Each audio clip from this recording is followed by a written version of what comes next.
Okay, hello everyone, welcome.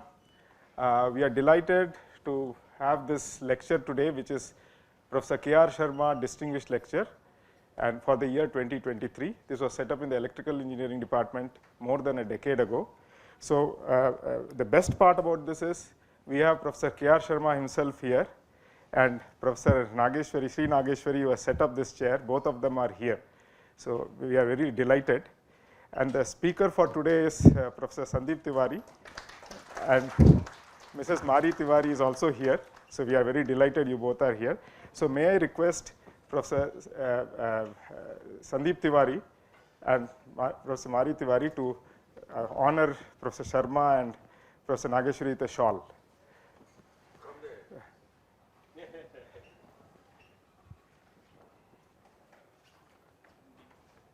You can go to the center. Yep, can you get up, Professor?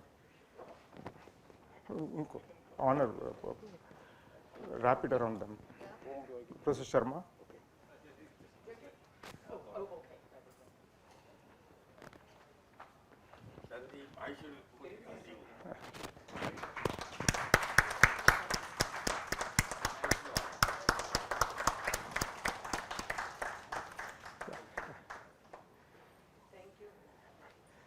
Okay, and thank you very much. So I would also like to welcome them with a bouquet. So we have Gulsha, right? Gulab Shah from Electrical Engineering Department, and Anil, I hope I told correctly, from Electrical Engineering Department. So you can give.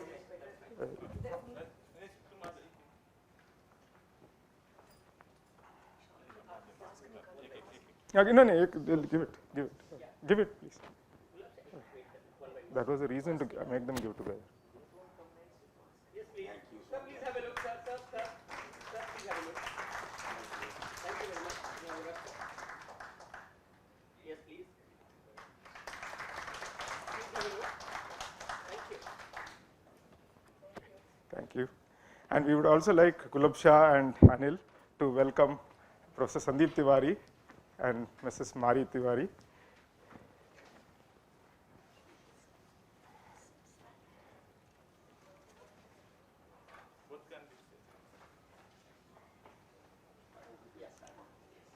Yes, please.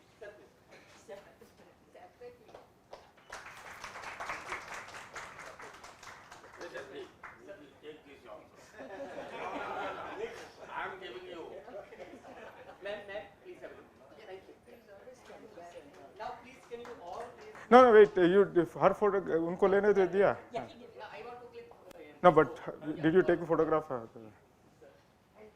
with the bouquet.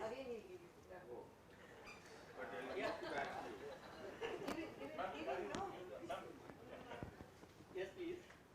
You give me that. The roses are nice. Yes, please. Thank you all. Now.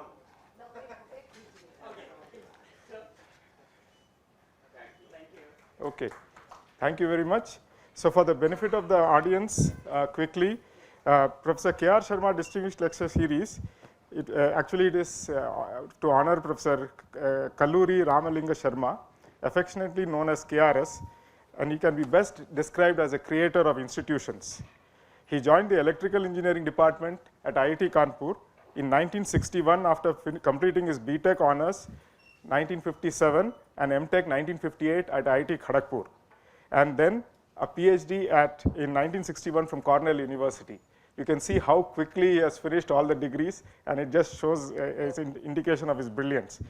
So working closely with Professor Kelkar, the first director of this institute, the visiting professors and the KIAP program and young colleagues, Professor Sharma put together a curriculum that became the benchmark for other institutions in the country. He was the Dean of Research and Development at IIT Kanpur and was also the head of EE and ACES from 1976 to 79. Professor Sharma strove to build the institute and in its research activities. His contributions actually dot the campus in the form of ACES building, where the Electrical Engineering Department today is housed, the laser technology program, CAD for displays, CAD Center, and the Television Center. His latest addition in this list is the Samtel Center for Display Technology, a unique blend of academic, industrial, and government collaboration. And it has in turn spawned the National Center for Flexible Electronics, of which he continues to guide us as an advisor. In 1988, he moved to DST in Delhi and played a key role as an advisor in the national programs in instrumentation, lasers, and robotics. And from 1991 to 97, he was a director of the CSIO, Chandigarh. After retiring from CSIO, Professor Sarma joined Samtel Group as an advisor. Professor Sarma is a recipient of the first Outstanding Teachers Award that was instituted in IIT Kanpur. And moreover, in recognition of the outstanding contribution, the Board of Governors of IIT Kanpur conferred upon Professor Sarma the title of Honorary Institute Fellow of IIT Kanpur in 2007. In fact, he continues to teach even today at Hyderabad in IEEE, Triple IT Hyderabad, as well as Ecole Mahindra. Ecole Mahindra is where he is mainly teaching, and is an emeritus professor in the other institute. Now briefly about this lecture, how it started. This lecture series was instituted by Professor Sri Nageshwari, wife of Professor K.R. Sharma, as a recognition to his dedication to IIT Kanpur for 28 years, which is still continuing in various forms, advising and so on. Sri Nageshwari did her MBBS from Banaras Hindu University, MD from GSVM Medical College Kanpur in physiology. She worked as a scientific officer at IIT Kanpur, scientist at Defense Institute of Physiology and Allied Sciences, and at Hindustan Institute of Medical Science and Research, Greater Noida. She has done pioneering work on microwave radiation effects on biological systems and medical education, and has 50 publications, 4 awards, and written 4 books in physiology. So welcome, and thanks a lot for inspiring us and by instituting this lecture and gracing us today, gracing this occasion today. Oh, okay, you are okay. She was the professor and head of Government Medical College in Chandigarh. Okay. And so now we come to the purpose of this meeting, that is the lecture by Professor Sandip Tiwari. The title, as you all know, Cultures, Science, Engineering, Interdisciplinarity, and the Fallacy of Occam's Razor. So very briefly about Professor Tiwari, we have already introduced him in the earlier lectures, but some of you might not have been there. Professor Sandip Tiwari is a distinguished alumnus of IIT Kanpur. He is currently the Charles N. Mellows Emeritus Professor of Engineering at Cornell University.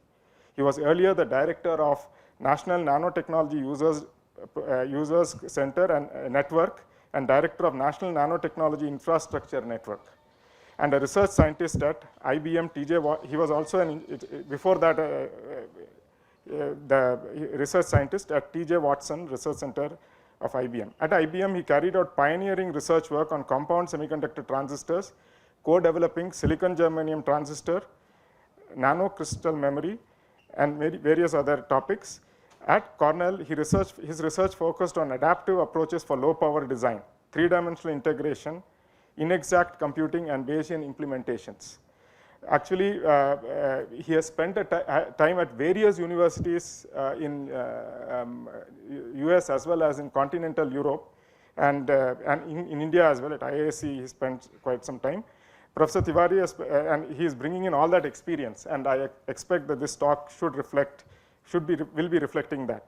Professor Tiwari in the current semester is a visiting professor in the electrical engineering department, distinguished visiting professor in the electrical engineering department, and he's hosted by the Samtel Center for Display Technologies. So I would like to request Professor Tiwari to. Good. So this talk is dedicated to Professor Sarma, who was Vikas Sonwalkar's and my advisor in the final design project, which is what gives us the freedom to go out into the world and make a fool of ourselves.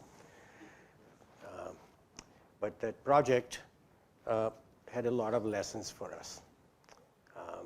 Besides, of course, what you learn from being at IIT, with these wonderful other students that you can debate with teachers who are wonderful examples of how to actually think about things, but also how to take risks. The project taught me a whole lot more, that you shouldn't really trust anybody else, that you have to find answers yourself, for yourself in your life, and you have to have that conviction in order to be able to do something substantial. And talking about it just isn't the same. It's actually going through the difficult process of making something work and getting to that final point. And that lesson has stayed with me all throughout my life. This is a circuit I'm proud of. And those of you who still make circuits will see 28 volts and PNP transistors and NPN transistors. 50 years is a long time. It was a system for photon counting, and today in photon counting, we are interested in single photons, entangled photons. Quantum communication is all based on entanglement with photons, and so the field has moved into a completely different space with lots of very interesting questions related to locality and a whole lot of other features that I won't dwell on. And so the field goes on, and the lesson has stayed with me that these subjects and how you ask and probe questions are extremely important in teaching you how to actually proceed in life. So this talk is related to my experiences in life that have been largely related to things that started off from here, but were greatly accentuated when I spent about 2 decades at IBM Research Center, where I was surrounded by these brilliant scientists who were always willing to debate and question and laugh about issues of the day. But at the very end, it was always everything and what foundational technology or science was underlying it in it. And that's what taught me that you really have to answer the questions for yourself and believe in yourself in order to make something out of it. So that has stayed with me, including that I came from India, and I have come back again and again. This is a picture from actually 2008, so 15 years ago. Professor Sarma is in here, right next to the young Sundar Iyer, who has gone through 15 years of being at IIT. But you also see another favorite professor of mine, Professor Sharan, who was a wonderful teacher here too. So what I want to talk about is interdisciplinarity, science and conduct of science, and all the other questions that relate to science that come to me as I have proceeded in life, and that has actually guided how I made my decisions. And I'll start with the example of what is called the Pfizer COVID vaccine.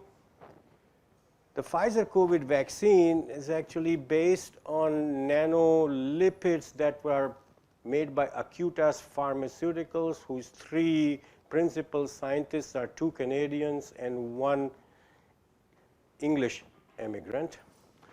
And the mRNA in it is from BioNTech, whose 2 principal scientists are Turkish immigrants. So underlying this technology are these immigrants who did the hard work, whose society gave them education and who raised them up to go on and be successful in the world.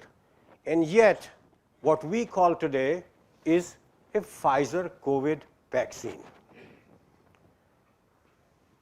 Pfizer did systems integration, put resources together, put money together in order to make that happen.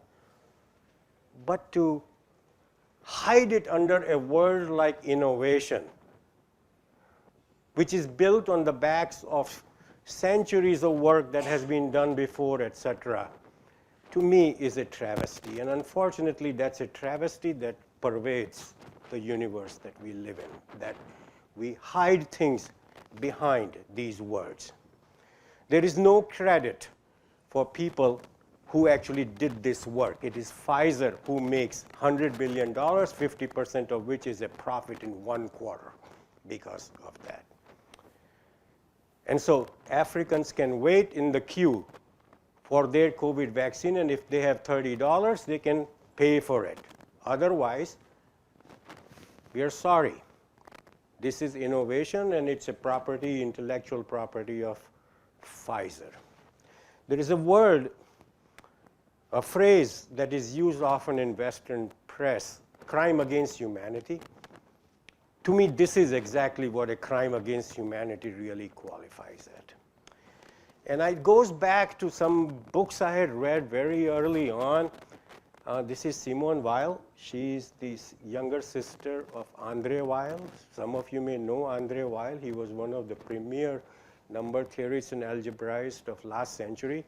He actually spent 2 years at Aligarh Muslim University, not too far from here. And he always was driven by his own conscience. So was Simone. And in fact, between them and their parents, I cannot think of any other family of similar magnificence that I have seen throughout the whole history of the world civilization. Simone actually eventually died from starvation from seeing suffering in World War II. She was a very famous philosopher, teacher. But she's saying even if through this stammering he should utter a cry to pierce the soul, neither the magistrate nor the public will hear it. That message holds true even today. But that's not just West's problem. It also is East's problem. You know, we grow up surrounded by sometimes suffering, certainly impoverishment that we see around it. But then you see graduates from here going off and making big in America. Rajat Gupta of McKinsey, or Indra Nooyi. Indra Nooyi, science and biology has made this amount of enormous change in how healthy we can live. And here is another organization that comes and undercuts all of that with all the starch and processed food that is provided to you to eat. And along with that, for the third world, you also have these piles of trash. And they are our heroes. And this is not the older people. These are younger people too. Just look at crypto and FTX and all the things. There are a whole lot of software engineers that are, and Nishad Singh in particular, your Berkeley graduate, is involved in that. So there is this dichotomy and difficulty that seems to me that pervades science and engineering, that exists, to which I always think that philosophy gives me a lot of very important answers. So that's the question of absolution versus retribution. Scientists need humanists, and humanists need scientists. Philosophers, artists, writers, people who think about nature's fate with us humans as dominating part of this collective are humanists to me, and they actually break the bond of the axiomatic and dogma-defined frame that scientists like to work in. So they ask questions that we don't tend to ask. We always try to confine our system into a little box. A spherical cow is an example that I have given in my earlier lectures on machine learning and AI. But we try to define things in that and try to answer it through that. And this is a question that, of course, needs to be addressed and has been debated, and what science is, etc., has been debated for a long time. And of course, science is driven by the economy. Science is driven by the politics. We live in this world. Science is dynamic. What was true 500 years ago, what was true 200 years ago, is not really true today. Today's problems are different. The driving forces of what is there today is very different. And so science itself has to remain dynamic in that particular context. So I'm going to walk through a few examples of how people have viewed science and what some of the fallacies of those are in my mind. First is this book by C.P. Snow, Two Cultures, 1959, got a lot of press. Sort of, to me, like innovation. And C.P. Snow is bringing out a debate a party between intellectuals who think they know what humanists do and what art is with scientists, and they are denigrating the scientists. And C.P. Snow asks the question, what do you understand of the second law of thermodynamics? And buried underneath are a lot of questions. But what he's trying to bring out is that to scientists, the second law of thermodynamics is just as important as artists think in terms of what Shakespeare is. I cringe at that, at least, because I know that Shakespeare was shoved down my throat when I was young, and that turned me off from humanities for a very long time. It took me a while to get out of that shell in order to go back to humanities. But his point is well taken, and yet there are questions below it. What we knew in 1959 about second law of thermodynamics, that entropy increases, that entropy is something related to randomness, which is not true, and a lot of other questions, the interpretations that were really quite wrong. We understand, for example, now that there is this Maxwell's demon that can actually be explained in terms of information. So all the underlying contradictions that existed in understanding the second law kind of get explained. But we also know that second law is not a law. It's axiomatic. It may even be an axiom. We know that as time evolves or as a state changes, there are other states that are not accessible to go back. And that essentially underlies the fact that the entropy always increases. And entropy, Maxwell's demon has taught us, is lack of information.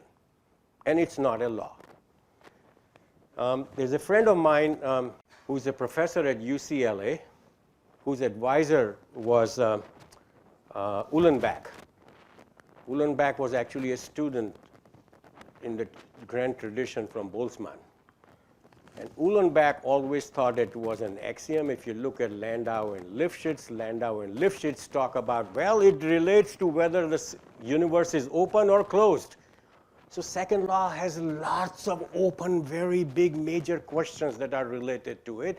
Uhlenbach always said that physics is all around us. And when you think about second law in that way, physics is all around us.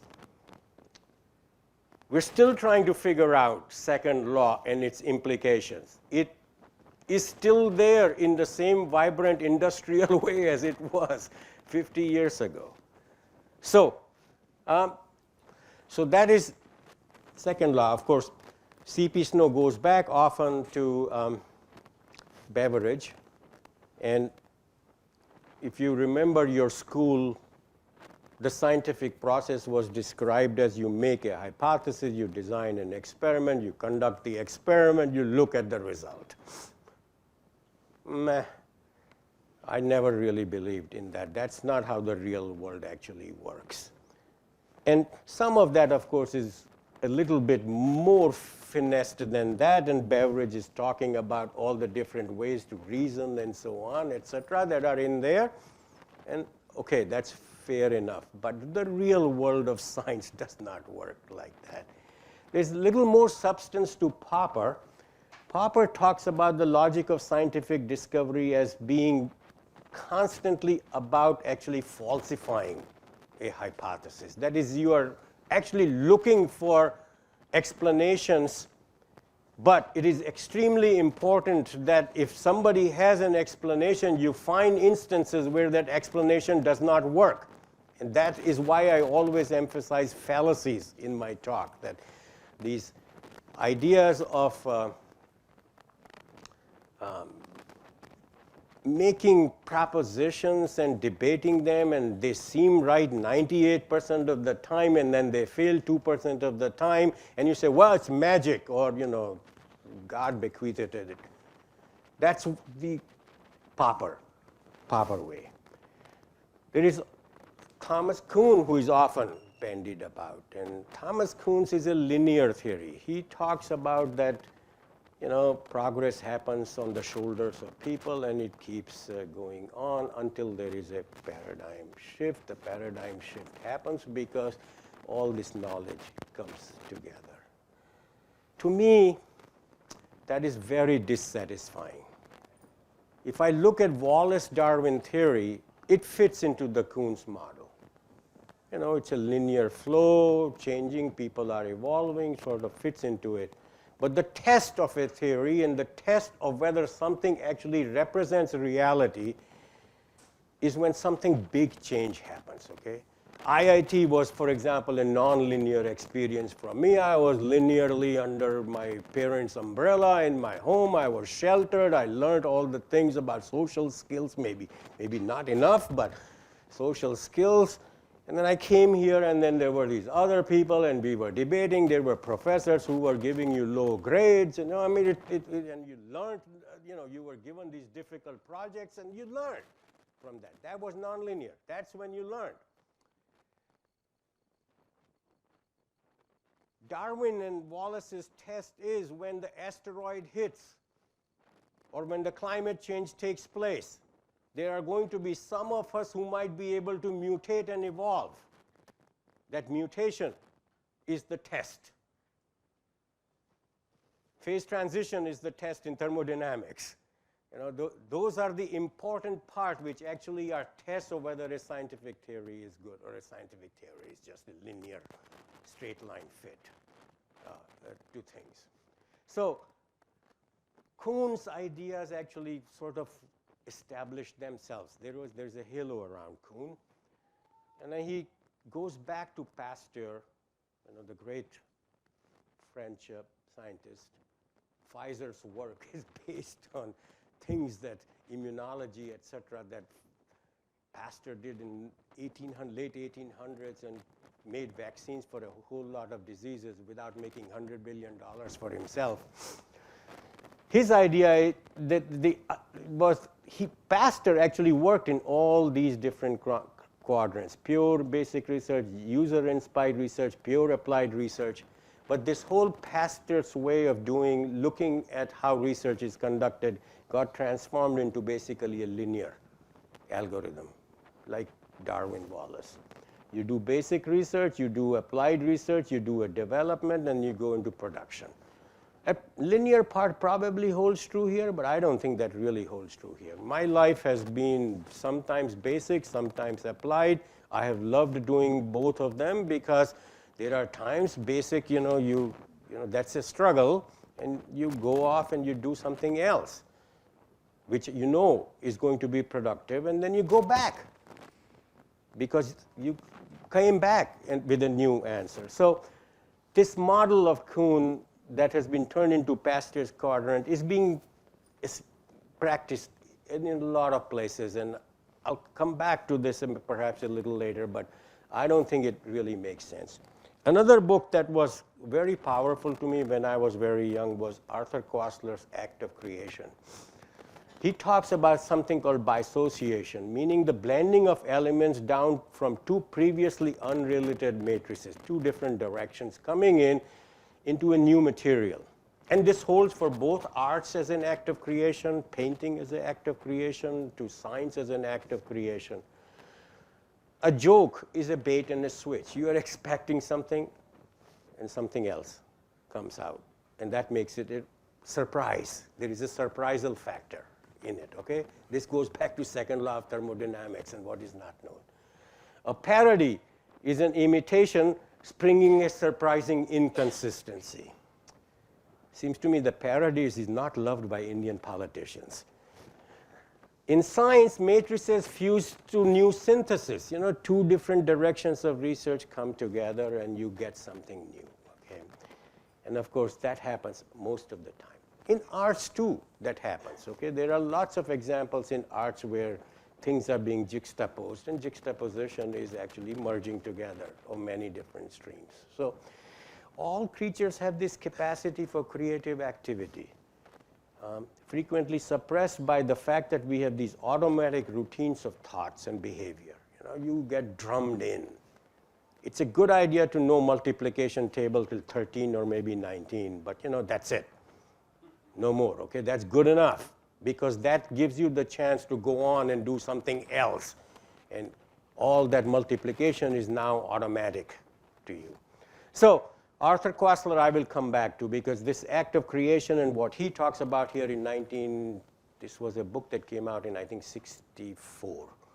It has stayed with me all my life. You can go back to arts. Degas, who says, "Oh, what come, oh, what voir, c'est faux, et c'est faussette constitue l'art." What he's saying is that people see what they want to see. It is false, and this falseness constitutes art. We are the ballerinas. But somewhere there actually is a guy in a dark suit. And the ballerina doesn't know that there is a guy in the dark suit. We, players on this platform, sometimes don't know who is pulling the string behind it, okay? Pfizer is pulling the string, for example, or Wall Street Journal is pulling the string, and so on. Our politicians are pulling the string. But there's somebody pulling the string, and you have to be aware of who is pulling the string. Take example of Vincent van Gogh, another great artist. And these are 3 paintings of him. They're in 3 different museums. I have been lucky enough to have seen all of them. And they're the room of his simple room in Arles. And Van Gogh was the first one to actually use basically artificial colors. Nothing. He was creating impression. And impression is creative. You learn something different from the painting than I do. But here is the same painting, 3 different paintings. He's using artificial colors, and he's bringing your attention to this room, and from that to everything else, that is all very simple objects. There's nothing fancy about it. There are no diamonds, there are no dancing girls and so on in this painting, and yet it is one of the most beautiful set of paintings there is, because it is showing you how there is so much of beauty in just what we are and how we are. Another painter, Johann Vermeer, and I got to see these just recently, is a 1600s painting. So 1600s is when, they're both Dutch painters. 1600s is when Huygens, Galileo had started working with the optics and so on. Kepler had started his measurements and understood that we had to go away from Earth-centric planetary system and so on. And here is Vermeer using actually this other stream coming from science to actually focus your attention. So here is this painting. The focus to me has always been on the milk, and from this it emanates over to the other direction, comes to the other direction, there is light coming in. And so Vermeer, even though he's in the old Baroque style, is actually showing you the simplicity and the importance of life through just light. On the other hand, here is a beautiful painting again, and the focus point is somewhere here, from which Vermeer is showing you the beauty of face with the lighting. So the lighting and perspective are being used in order to bring out something very beautiful, which was just not there in any of those paintings before. You look at any painting before that and call it the brown gravy period. This is not brown gravy. This is real beauty. So let me come back and turn this now. I would like to come back to this point related to writers and artists so that I can go on to the main topic I want to talk about. A few of the people, Arthur Schopenhauer is the first one who actually took the view that the world is irrational. And he talks a lot about the world as a will, time, and space. He had a large effect on Einstein. Einstein also read Kant's 3 Reasons and at the age of 15. And he, too, was very much moved by what he heard as the arguments from these philosophers. So it's not just the Riemann geometry that was at the heart of the relativity revolution. it also was the philosophers, because that's when time and space became very important to Einstein's mind. There is also Nietzsche. Nietzsche I'll come back to a few times. He says life is a dance, a play of symmetries of various kinds, and a mocking of these symmetries. So those of you who are in physics will probably sympathize with that. We talk always about the symmetry. Parity violation is a symmetry breaking violation. It suddenly becomes very important to us. Well, that idea exists in Nietzsche from 1800s, okay? It's nothing new. This is also in Degas, okay? These are ideas that are there because the philosophers have these tools of probing and questioning and assumptions, and just a completely different set of ways of looking at things that we scientists don't tend to have.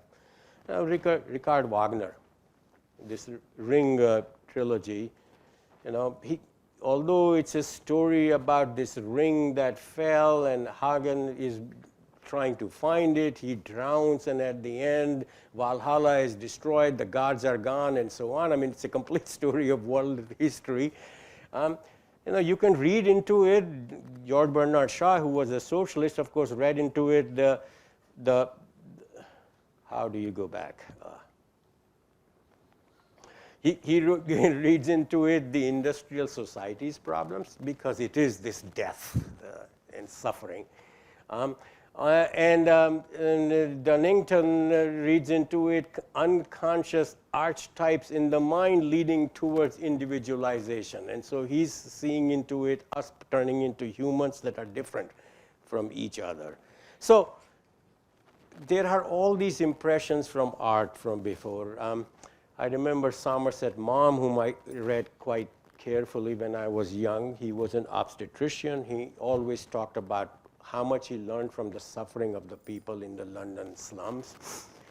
Hiking with Nietzsche is actually a very recent book about hiking in the mountains in Switzerland. It completely reminded me of what exactly I was doing in Switzerland at that time, because Nietzsche is trying to find himself. Nietzsche is often associated with nihilism, meaning goes back to Buddhism even, the philosophy. But his nihilism has been misinterpreted. Nietzsche actually is looking at understanding in arts and everything else and the human fate, which actually had a big impression on Hermann Hesse. So let me see if I can remember the quote from Hermann Hesse that I wanted to bring here. Perhaps you seek too much, that as a result of your seeking you cannot find. My entire life was, and for the most part continues to be, about seeking and striving. I am no Buddha, but it is still possible even for men like me to catch sight of him occasionally in others. And that's science. Occasionally we find those insights, and those are the ones for which that hard work that we do in science matters. Okay? And that's one of the lessons I learned from doing the spectrally resolved photon counting system. What a pompous name you would have said to me, I think, at that time. All right, so this is all true in scientific pursuits, but scientists sometimes look down upon it. Weinberg, for example, has strong reservation for philosophy.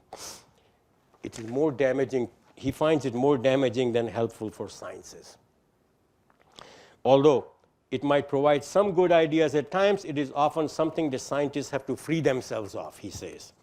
Some scientists, Stephen Hawking being one, even argued that the big questions have passed on from philosopher to scientist. I really don't think so. I mean, for example, a theory of everything that everybody is working on. Well, not everybody, I'm not. A theory of everything can never be a theory of everything.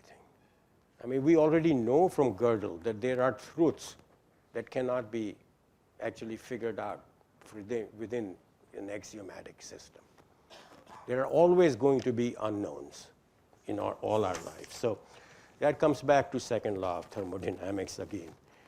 Finally, one book that I like very much, which sort of says why these streams come together in science, is The Usefulness of Useless Knowledge by Abraham Flexner. Flexner was actually a graduate of Johns Hopkins University. Johns Hopkins University is probably the first really modern research university. Germany had, because of when Humboldt, new ideas related to what a university should be doing, and they have done really well. But Johns Hopkins was the first university starting with medicine and with people and learning as the focus, very different from Yale's and Harvard's and all the other Ivy League universities. Flexner was a graduate. He was an advisor to Rockefeller Foundation. He was actually the head of their general education committee, and he wrote a memo about the fact that it is this knowledge that you don't know where it will lead to that is going to be extremely important. We didn't know what Maxwell's equations were going to do. You can't live without Maxwell's equations and how they work at this point. Everybody walks around with their cell phones. Everybody has actually become, medium is the message. So, of course, that makes perfect sense. Flexner was also the first head of Institute of Advanced Study, and he is single-handedly responsible for the advancement of American science, because all the scientists who were escaping Europe and Nazism, it was Flexner who was there behind the scene. You know, he was not the dark suit, he was the very well educated, cultured person behind, who actually made many of these movements possible. So usefulness of useless knowledge is extremely important to me too. So I think learning things from everywhere else is an extremely important thing. So now let me come back to what I really want to talk about. I have half an hour, right? So my first thesis is the world started with information. Sounds, singing, sentences, tactility, many of these things that make us come later. Trees and plants exchange information. Fireflies communicate and dance. Even within a liquid, you will see things moving around, doing chemotaxis, going across with the gradients that are in there. An information form has been created. Information arises when something is assigned a significance in some way by a cognitive agent. Information is an artifact. It is a way of describing the significance for some agent of intrinsically meaningless events. What is essentially meaningless becomes meaningful once we assign meaning to it. Need to recognize that. So we invest the stimuli with meaning, and without this investment, the stimuli is informationally barren. Information, however, should not be confused with meaning. It is an objective commodity. You know, we teach all this Shannon-based transmission of information and so on. That's a commoditization of it, okay? It doesn't have meaning associated with it. Meaning is something that you actually assign to it. The higher level accomplishment that we associate with intelligent life carry a manifestation of progressively more efficient ways of handling and coding information. Meaning, the various constellations of mental attitudes that exhibit the interpretations are all manufactured products. They all came from information. Information is the raw material underlying it. So for those in electrical engineering, computer science, this is probably not that big a jump. We think in terms of evolution of beliefs, of information represented in graphs and Bayes' theorem and everything else in the structure. For philosophers, this is probably a big jump, since they are disposed to think about knowledge, perception, memory, and intelligence with a completely different set of analytic tools. Evidence, reasons, justification, belief, certainty, inference. So information now is a semantic concept. What is knowledge? A traditional answer, an epistemic answer, is that knowledge is a form of justified true belief. Knowledge is information caused belief, is how I look at it. You need to know the day of the week or what it was yesterday to tell the date by when you look at a calendar. You need something before. There has to be a belief that was there before in order for you to be able to interpret that. What one learns or can learn from a signal, and hence the information carried by that signal, depends very much on what one already knows. This is conditional probability. So let me give a modified Monty Hall problem. There are 1 million doors. I sell 1 million tickets with each door number to 1 million people. So 1 million tickets have been sold. From an information theoretic standpoint, assuming this is a fair contest with each of us having an equal chance of winning some prize behind one of those doors, the amount of information is 20 bits, million in base 2. The amount of information associated with holding a ticket that is going to lose is 0, approximately. Not quite 0, but approximately 0. So the amount of information associated with holding a losing ticket is nearly 0, but is not precisely 0. We don't have any other special information on the outcome. None of us has received any other information which the present view of knowledge is essential to knowing whether one is going to win or lose. So the information theoretic condition on knowledge has explained why nobody knows he's going to lose in this fair contest. Everyone is justified in being equally pessimistic. But no one has access to the information that would permit them to know that they're going to lose. So I have often wondered if we live in a Monty Hall of this type in our world. What I do not want you to do is to interpret this to be a form of reductionism versus to information. Information has appeared in the natural world through a relatively simple ensemble of elementary ingredients obeying relatively elementary law. These are examples, for example, of Conway's game of life, which is it's a two-dimensional cellular automata that has birth and death and interactions within it. And some things will grow and propagate, some things will die off depending on those interactions. The one on the right is rule number 30 of Wolfram, which is just a single one-dimensional automata with an interaction between a cell and a neighboring cell. And you can see it starts with some order and then it completely goes into disorder. So whether you get order, disorder, or how things change depends very much on this information with which you started and the rules, the evolutionary laws that are built into the system of it. So evolutionary laws are extremely important to this too. So the possible combination of nature's elements, however, are stupefying in number and variety, of course. So this example is just a spherical cow-like example for our situation. But these numbers and varieties are so large that they are outside the possibility of what we could compute or deduce from nature's elementary ingredients. These combinations happen to form higher level structures that can, in part, we can understand directly. And that's the emergent property. They have a level of autonomy from elementary science in two senses. We can study them independently because they are emergent. They can be realized in different manners from elementary constituents, so they have multiple ways that you can come to that point. And they are, in a sense, that underlying foundation is in a sense irrelevant constituent to what we are observing. So one does not need to climb down a rabbit hole and reductionist slope to get to it.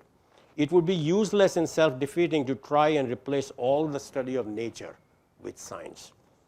But evidence is strong that nature is unitary and coherent. And its manifestations are, whether we understand them or not, behavior of an underlying physical world. Thus, we study thermal phenomena in terms of entropy, chemistry in terms of chemical affinity. That's an emergent property that came. Biology in terms of functions, that's another emergent property that came. Psychology in terms of emotions, that's another emergent property that came, and so on. But we increase our understanding of nature when we understand how the basic concepts are grounded in science, and we have largely been able to do so. For example, chemical bonds or entropy are good examples of that we use all the time in science and engineering. All right, so you can see into this argument that I consider information as the most fundamental part of it. What I do, or much of what I do, is elaborately orchestrated by what I believe in and want, but my intentions and purposes by my reasons for doing the things I do. So there is this trying to understand behavior and therefore understand who we are that goes back to psychology in this sense. Often when I move, I have reason for moving. I go to kitchen because I want to get a drink, let's say. I'm thirsty. If I don't have that reason, I don't want this or think that, I would not move. At least I would not move when I do, where I do, and in quite the way I do. But my lips, fingers, arms, legs, those parts of the body that must move in precisely coordinated way for me to do what I want to do, know nothing of this reason. They and the muscles controlling them are listening to perhaps a different drummer. They're responding to a volley of electrical impulses emanating from the central nervous system they're being caused to move. And like all effects, these same bodily movements would occur in response to the same causes, the same electrical and chemical events in the nervous system. Whatever I happen to want and believe, whatever reasons might be for moving me into the kitchen.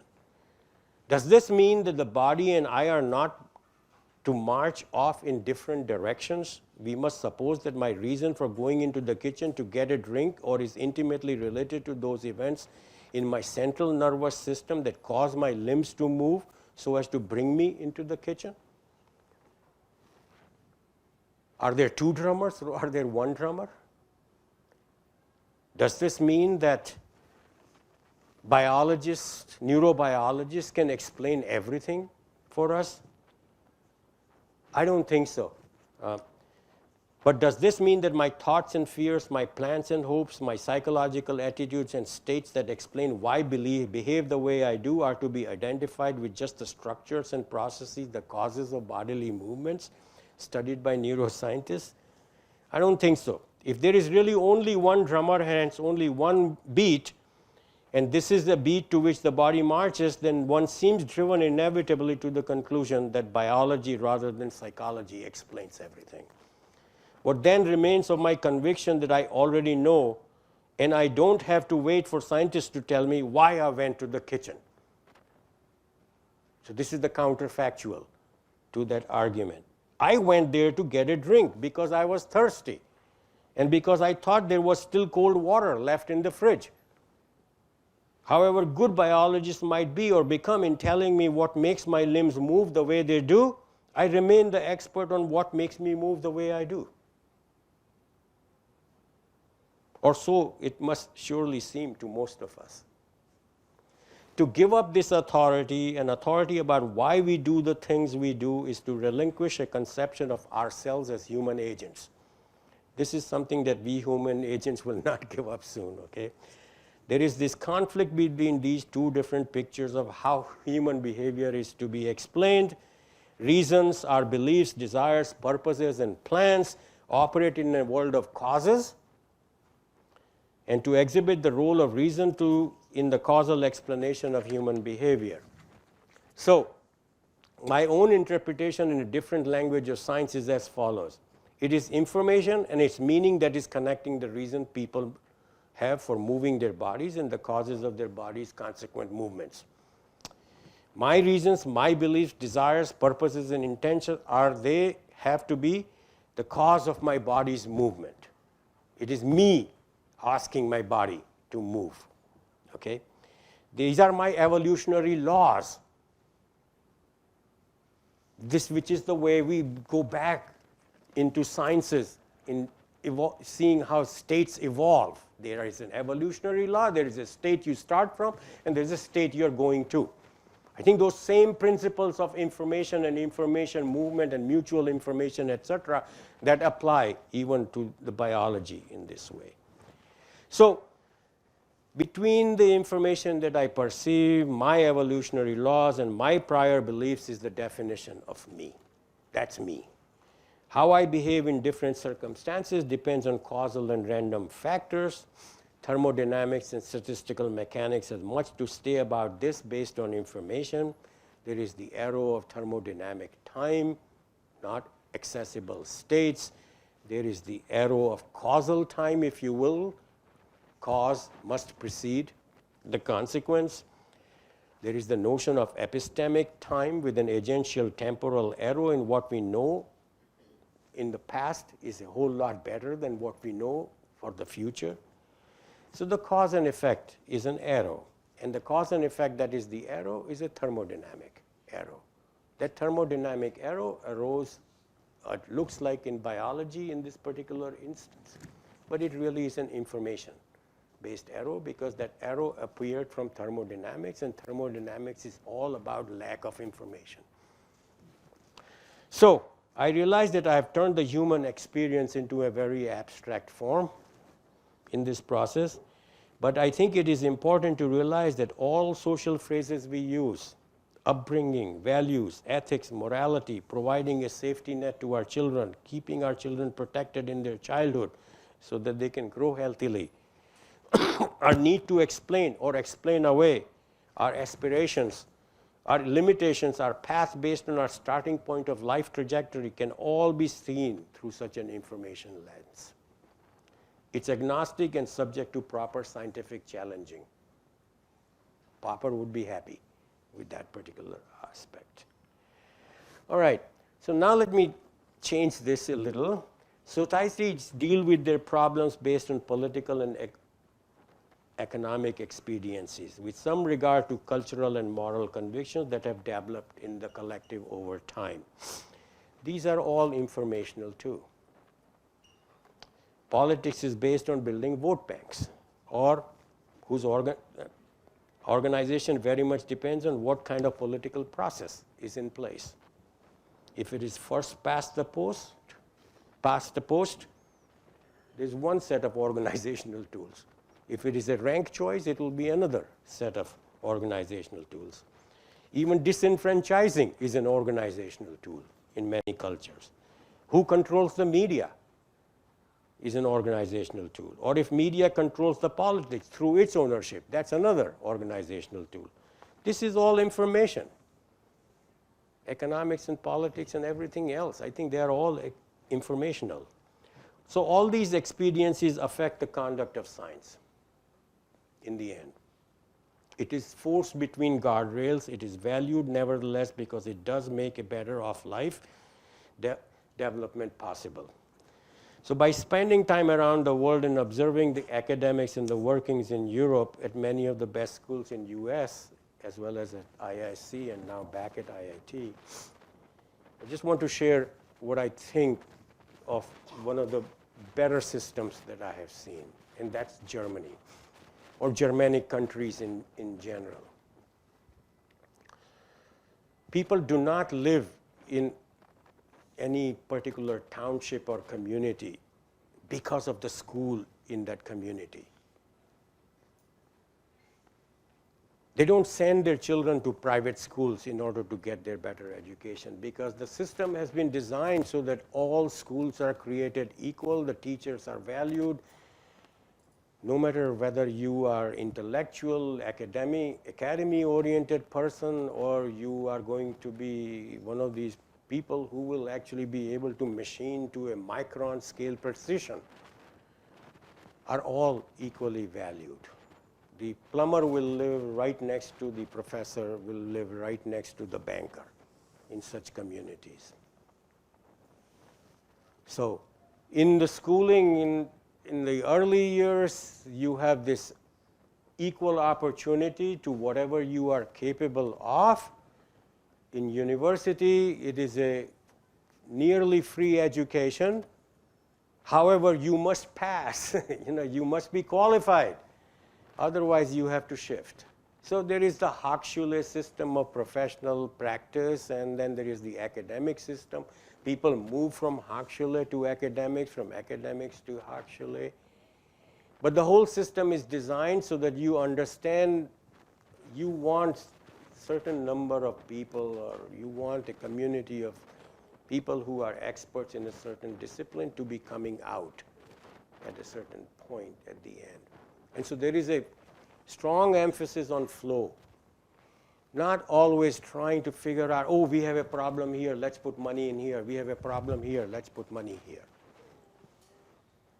The whole system is organized to actually work well together, and it is not tied up with knots in it.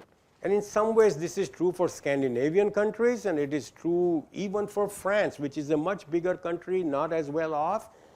But the education system emphasizes mathematics education rigorously, and it expects you to actually pass those exams to standards in order to be able to get to that point. And there is a safety net in the society, which makes sure that nobody drops through the net.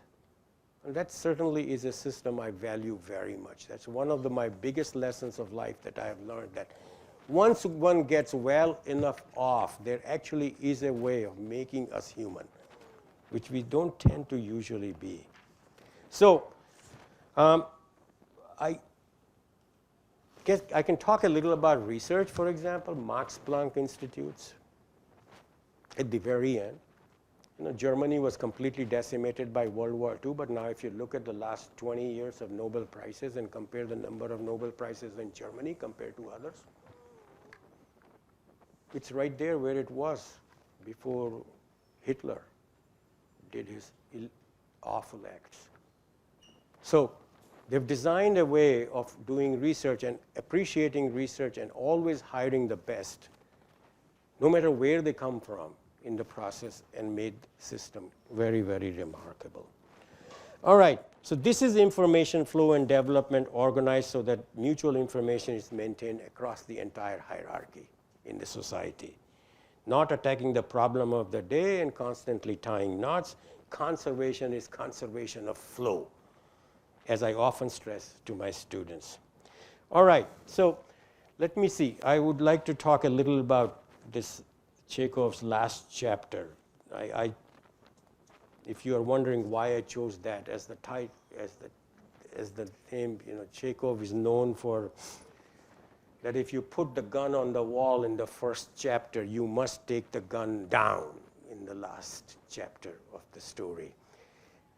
That's an edict from it. Hemingway didn't agree with that. Science is objective. Scientists are not. We mine information. We have our own struggles and Teutonic fights. We breed paradoxes and contradictions within us.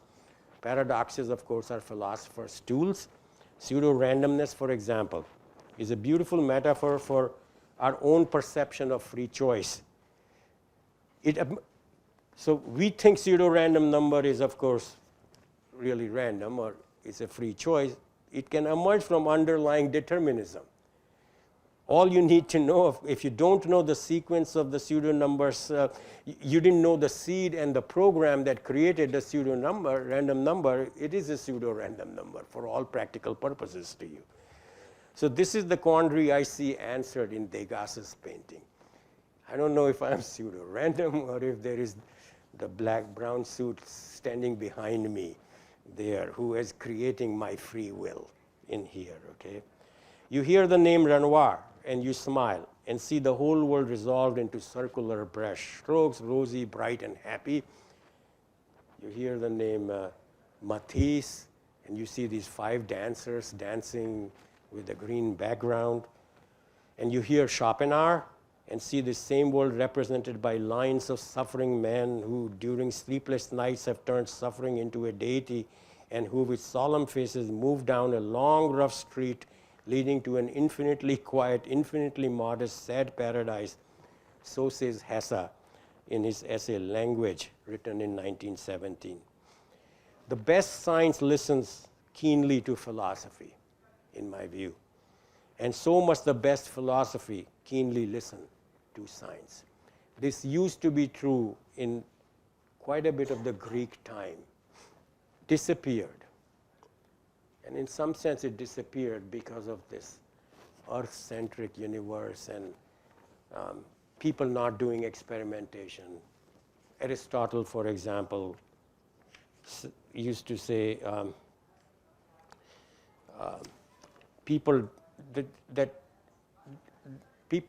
that objects drop to the ground because that's their natural place to be. Never quite did an experiment to see multiple objects of different weights dropping and seeing that they actually drop at the same rate. You know, that affected, of course, the Western universe quite a bit. So this is a mixing a brew of complex ingredients and whose result in turn is also complex, but with interesting emerging properties. In corollary, there is this Occam's razor, which is used by computer scientists a lot. Plurality should not be posited without necessity. Of two competing theories, the simpler explanation of an entity is to be preferred. You know, find the simplest explanation. Popper would be unhappy with that kind of an argument because counterfactuals will exist and you don't know. You must look for those counterfactuals. So I have been, I don't know why I'm fascinated by ChatGPT, but there are all these questions that have been there since I was a very small child, and I always go back and what does this ChatGPT say? Because, you know, as a small child, you know much less. It is a little bit like a little child. USA detonated 2 nuclear bombs over Japan because the US government made the decision to use atomic bombs as a military strategy during World War II in order to force Japan to surrender and bring an end to the war. That's completely bogus. I mean, the USSR was, all these troops were in Vladivostok, ready to go in. The counterfactual is, well, how much did you think about all the innocent people who will be killed when you drop this bomb? Or why couldn't you leave this island alone? You know, they don't have any weapons anymore. But no, the argument is this, and the society has accepted it, or at least so it thinks. I think there is certainly now enough angst about this that people talk about it. We live with this. This is the tragedy of North Korea, Pakistan, India, China. I mean, this underlies so much of the global warfare that is going on at this point. We have to live with this. So there is this short and long that happens. For short-term expediency, you give a wave that goes off and has an effect in the long term. So there is the Menken's principle. For every complex problem, there is an answer that is clear, simple, and wrong. And that I believe in. I had another question, because you know, this is one I wanted to come back to Indian world. Did the production of opium trade by Tatas and Sassoons cause the indentured labor migration of Bihar? And you will read a whole lot, including the participation of the Tatas and Sassoons in the opium trade did not directly cause the indentured labor migration from Bihar. Fine. Directly. So there, a word like innovation has been used in order to make sure that these people are protected from it, okay? But then there's a whole lot of other reasons, okay? There is no intelligence, if you will, in this. This is lack of intelligence. It's a lack of critical capacity to think, to state not only the case and what could be the case, a description followed by a prediction, but also what the counterfactual is, what is not the case, and what could or could not be the case. This is what constitutes an explanation, which is an indicator of intelligence. So then I said, okay, I will modify this.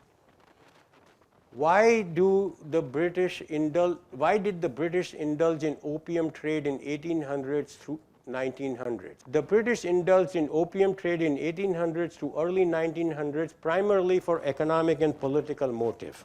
They wanted the cake and eat it too. They wanted both China and India subjugated. And opium trade was the perfect means for subjugation, and they found Tatas and Sassoons as wonderful tools along with many others in order to practice that. This I learned from Naipaul at the age of 9. And my father and I used to have a lot of fights about it, and I'm very glad that my opinion hasn't changed in 57 years. So, Jose Luis Burgess, so my corollary for this is that for every complex problem, there is an answer that is obfuscating, complex, and also wrong. That's ChatGPT. In a time of great perils and promises to experience both tragedy and comedy, with the imminence of a revelation in understanding ourselves and the world. So even though things look shaky and troubled, those are exactly the time when the best literature happens and best science comes about. And I think this is a time something like that. AI/ML, certainly, as I have said in my first 3 lectures, or at least the last lecture, is a beautiful approximation tool for complex systems analysis. And so keep the domain narrow enough that it is actually valid, and don't turn it into something that is going to be a mess in everything that it does.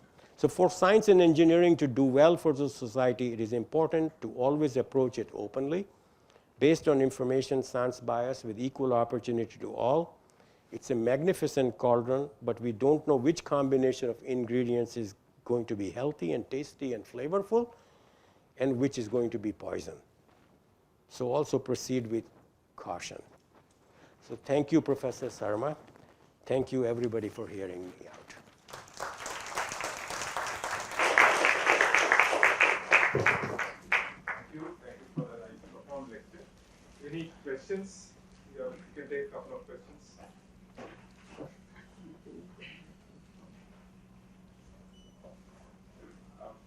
I have first question. Sorry, please. I had a question about Occam's razor which you had mentioned. My interpretation of it is that if you have 2 competing explanations, the amount of information they can explain is similar, but one is more complex than the other, then you go for the simpler one. But of course, that's not true. But if you have 2 competing explanations where one can explain more than the other, and that's the complex one, you'll go for the complex one, right? What is the issue with if you have the same amount of information explained, go for the simpler? Do you have enough information to be able to make that judgment? There is a lot that we don't know. And so if you had a problem in which there is a limited amount of data, and you use Occam's explanation for it, and then you use that explanation in order to go outside the box of that little bit of information, it's going to be wrong. It will make you think it is, it'll be like magic. You think it is magic, it works, but then it goes out, it doesn't work. But you don't have that for the complex explanation as well. How do you generalize? Well, what I was saying was that you can never actually explain everything, okay? There is no absolute truth, is one statement I will stand behind. There is a truth, and there are many truths where the opposite of the truth is also true. Those are deep truths. And so you have to constrain a problem just like a mathematical system in order for things to be self-consistent within that system. And of course, in that sense, Occam's razor is right. Even though if you go to Euclid's geometry, you will see that there are people who have 4 axioms to people who have 10 axioms. Go to quantum mechanics, and quantum mechanics also goes from 10 to 4. There is incompleteness in the world. And also another fallout could be it can lead to disaster. It will always lead to disaster at some point. I mean, just look at what is happening in the United States today. SVG, that Silicon Valley Bank, phase transition. They thought they've got all the control buttons set up, but they didn't understand all the possible random factors that are at play. They couldn't figure out that all these smart Silicon Valley that you get that get you addicted to social network are going to all pull their money out at the same time?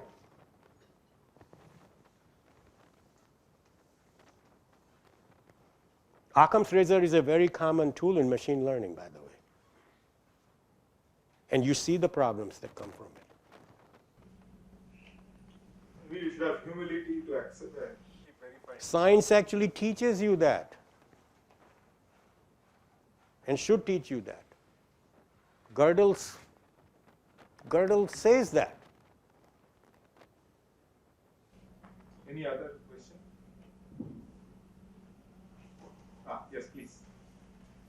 So you were talking about information and thermodynamics. I wanted to know that initially there were single-celled organisms. Then we had multiple-celled organisms. So how did the arrow move in that direction? What is that information? Well, I thought I was arguing that there is so don't think of information purely in Shannon terms. It's not just bits. Is it biology? No, I mean biology is a manifestation. To me, it is information, and the accumulation of information actually becomes macro states that actually have capability in the entropy sense of the term, where they actually are interchangeable things, but they have certain emergent properties that come from it. And this evolution of higher and higher emergent organisms take place through this structure. So if you think about macro cells versus very basic carbon, hydrogen, oxygen bonds and so on, carbon, hydrogen, oxygen bonds had certain set of properties. At some point learned replication in order to figure out how to become larger and larger. That is one way of looking, that is the biological way of looking at it. But to me it is, thermodynamics and statistical mechanics explains that to me. The other thing that I did not talk about is that there is I didn't talk about IBM Research, but we had these wonderful, I can only dream of such people like Landauer and so on. Information is physical. By that I mean that physical, in order to know the information, there has to be a physical manifestation of it. When you write with a chalk, this one only came about because I wrote it with a chalk. An electron spin polarization is up. You needed the electron spin for that polarization to be up. The qubit came about because of these two spins entangled together. And its corollary is physical is information. That's how I view it. The physical is just a manifestation of information. It can be in many different forms. It could be atoms, it could be electrons, it could be molecules, it could be cells.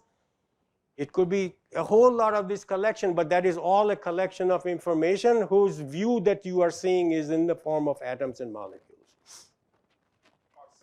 Or cells.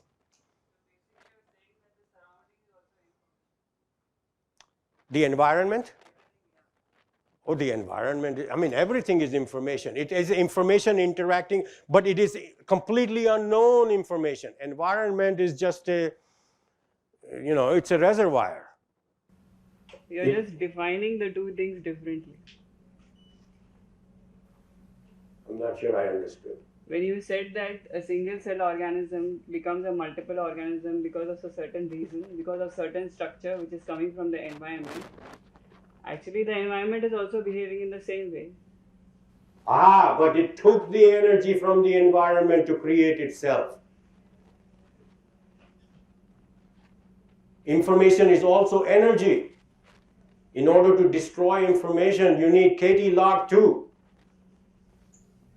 Yeah, I think your question is quite interesting, and I'll encourage you to check out the notes he has for the course. So that's all. No, the first two lectures, the first lecture, yeah.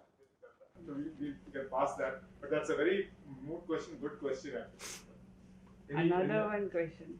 Sure. So when you're looking at nature or when you're looking at something else and you're using it in your work, you're trying to recombine two different things, why does it work? Why is it that it happens? Why is it that something actually, a breakthrough happens or anything happens when we are trying to recombine two things? What is that?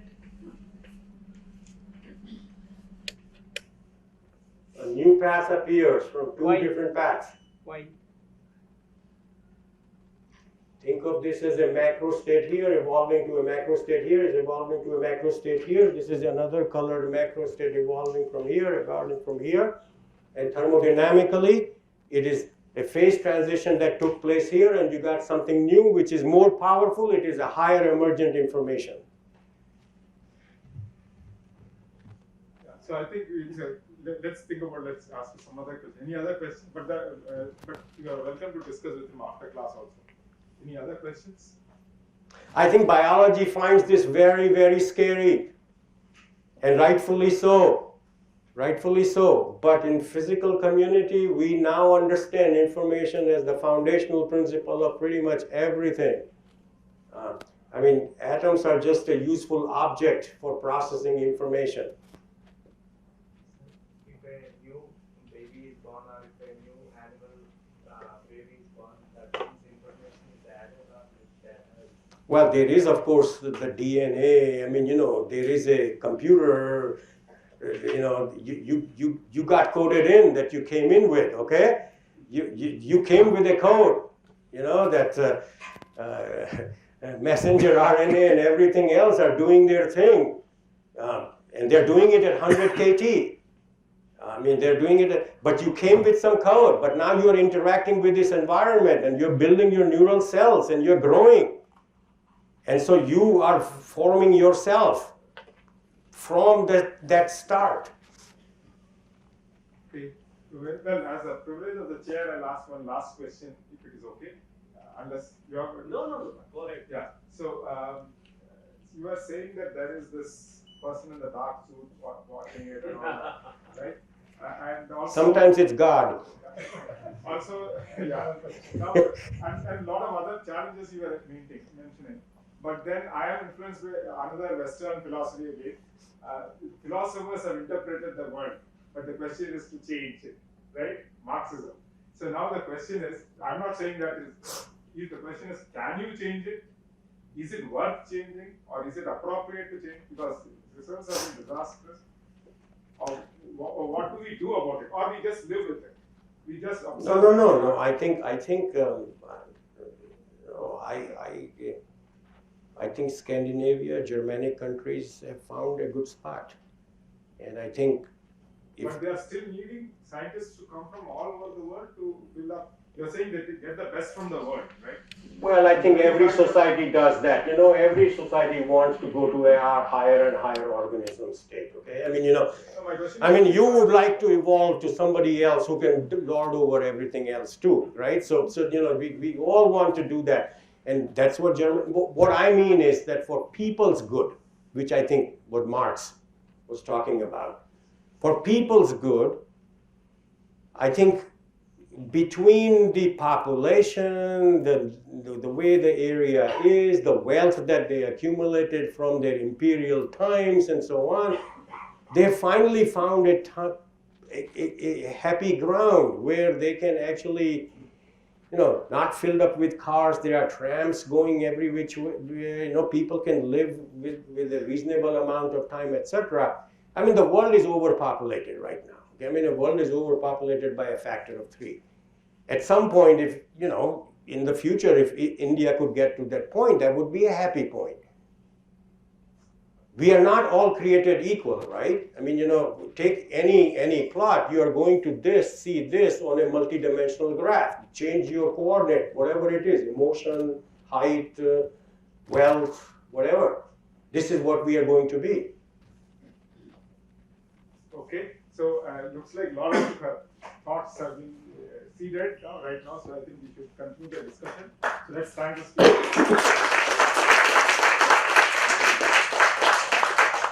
I would now request the electrical engineering head, Professor Srivastava, please give the official momentum for this lecture.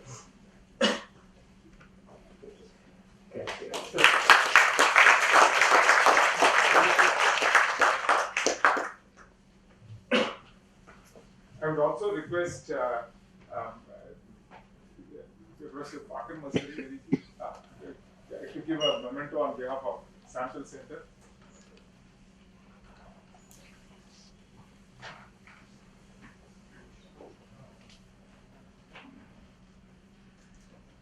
This is something you can different. So,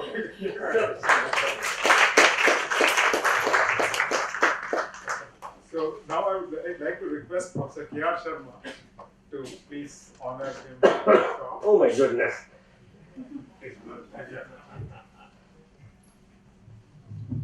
And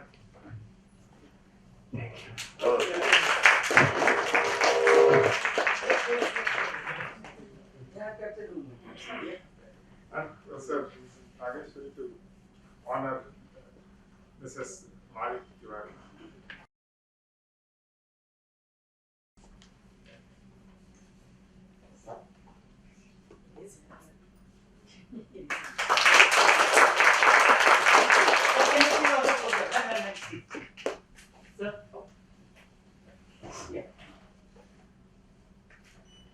Thank you. So thank you everyone. I think it was a wonderful event, and we have one more event talk coming up, so that will be announced at the right time. And I really thank the audience. So before leaving, there are a whole bunch of people I want to thank. I hope I don't forget anybody. That's a challenge. I thank the people who have recorded it. Thank you very much. Mansi, thank you very much for official photography. A lot of people at Samtel who have helped, and especially Dharmendra. I think he single-handedly did a lot of work. And of course, the sponsors as well as the speaker and audience. Without that, nothing is done. And wonderful questions. I am really impressed by the questions. I think this just shows IIT still has a lot of that oomph in it.